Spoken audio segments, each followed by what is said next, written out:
I've started using Davinci Resolve to edit my videos instead of Adobe Premiere Elements because it was free for my use case and is fully featured.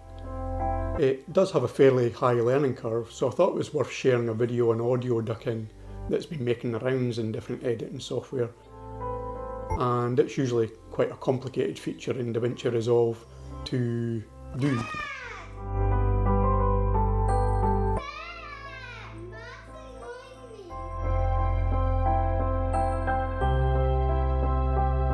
Sorry about that.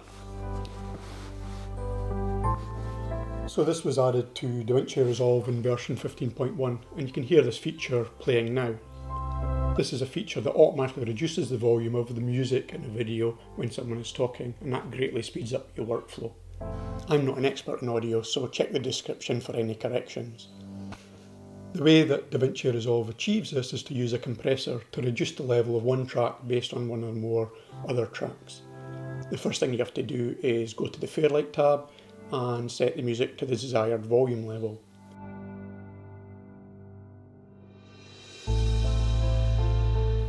Then for each dialogue tracks, click Send in the Dynamics pop-up, and that indicates that you want to use these as inputs to the compressor.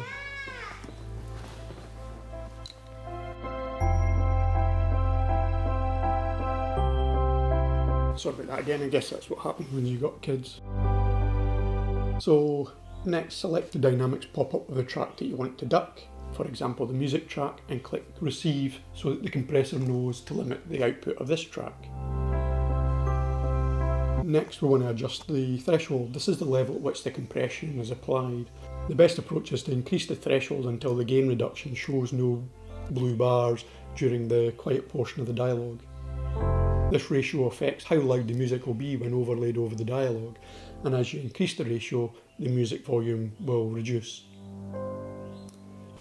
The attack and release affect how quickly the effect will apply before and after the dialogue. You can leave the attack at the default and set the release at about 400 milliseconds, and that just means that the music will start to increase in volume after about half a second after you've finished speaking. Cheerio.